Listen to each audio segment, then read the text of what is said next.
Сәлеметсіздер ме, құрметті оқырмандар? Мен бүгін сіздерге кәсіп қалай бастау керек деген сұраққа жауап беретін боламын. Мен өзім 20 жыл бойғы кәсіпкер болғандықтан, маған осы дәрегіме өте көп осындай сұрақ келеді. Мен сіздерге айтайын дегенім, кәсіп бастаған адамдардың ең бірінші өздерінде мынандай сұрақ тұрады. Менде әлі қолымда ақша жоқ, мен қалай бастаймын? Бірінші сұрақ. Екіншіден, менің әлі танысым жоқ, қалай бастаймын? Үшіншіден, мен бұл салада жалпы эксперт емеспін, немесе бұрын кәсіп жасап көрген жоқпын. Кәсіп деген мен жұмысым емес, мен қалай кәсіп жасаймын деген осы үш сұрақ тұрады. Ешбір кәсіпкер туа сала кәсіпкер болмайды. Ол адам жүре кәсіпкер болады. Егер де сізді адамды қаржылық қиындық қыспаққа алмаса, немесе қиындық болмаса, ешкімде орнынан көтеріліп кәсіп жасап бастап кеткен жоқ. Сондықтан да сіз де сол көп кәсіпкердің бірісіз. Енді ең бірінші кәсіп бірінші нәрсе. Сіз кәсіп жасаған адамдардан сұраңыз. Кәсіп жасамаған адамдар, әлі аяғынан тұрмаған адамдардан сұрап, ол адамдардан миыңызды шатастырудың қажеті жоқ. Екіншіден, сіз мақсатыңызды біліп алуыңыз керек. Не үшін ақша тауып жатырсыз, не үшін кәсіп жасап жатырсыз, соны білуіңіз керек. Мысалы үшін, сіз бір жерге барғыңыз келді, сіз сол жерге автобуспен барасыз. Сіз жаңағы пунктке барасыз, бірақ автобуспен барасыз. Сонда кәсіп жасау сіздің бағана автобус сияқты. Сізді сол жерге ғана мақсатыңызға апарып тастайды. Біз көбінесе кәсіп жасағанда қандай мақсатпен жасағанымызды білмейтіндіктен көп ақша таба алмаймыз. Кәсіп жасаған кезде көп алдыңыздан кедергілер шығады. Оның бәрі тәжірибе арқылы тәжірибе болып қалады кейін. Сізді тек қана өсіретін тәжірибе.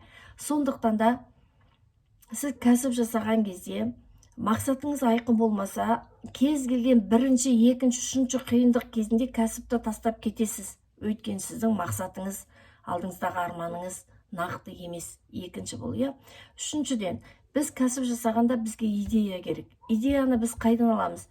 Кез келген жерде сіз кәсіпкердің көзімен қараңыз. Мысалы үшін, барып бір ресторанчикке тамақ іштіңіз ба, сол жерден мен мына сияқты ресторан ашсам болады екен ғой деген ой келдіңіз. Барыңыз да жазып қойыңыз, идея.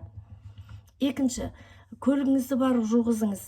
Осындай жаңағы көлік есті ашып алсам болады екен ғой, жуғызатын жер деген сияқты болды. Үшінші, подгонкаға бардыңыз. Подгонка ашып алсам болады екен ғой. Төртінші, тағы бір дүкенге бардыңыз.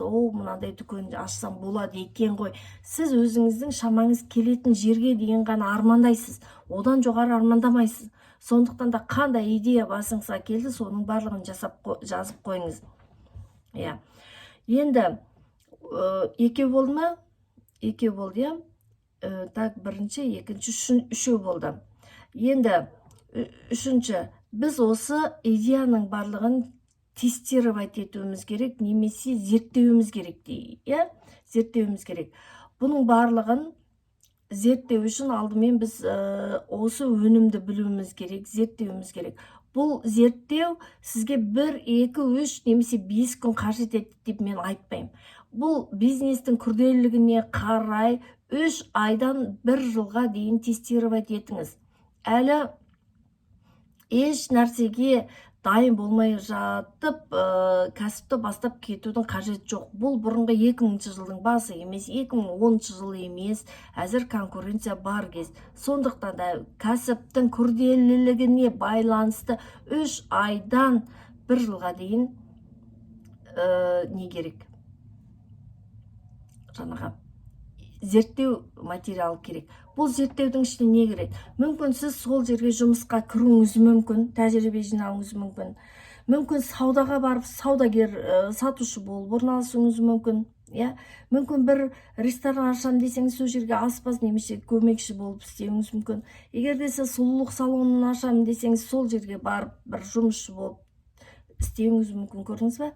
Дүкенші болсаңыз, сол жерге сатушы болып істеңіз. Енді любой бір жерде тәжірибеңіз болуы керек. Тіпті Инстаграмда зат сатуыңыз үшін Инстаграмды жүргізу деген 5-6 айдан артық уақыт керек. Оны мен сіздерге 2-3 айда тура аяғыңыздан тұр кетесіз деп өтірік айта қалмаймын. Көп ақшаны ала салып, лап етіп, сол нәрсені бастаудың қажеті жоқ.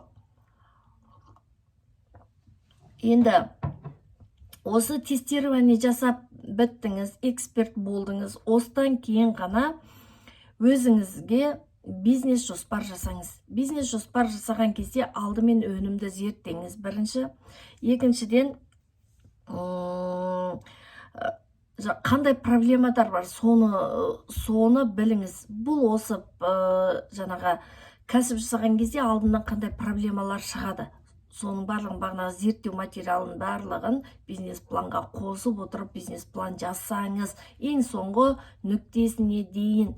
Әрбір планның ішіне тағы да мини жоспарлар кіріп кетуі мүмкін. Сонда сізде 100, 120, 200 жоспар болуы мүмкін. Оған сіз ойбай көп болып кетті деп ойлап қалмаңыз. Ол неғұрлым көп болған сайын сіз бизнесіңіз ертең аяғынан тұратын болады.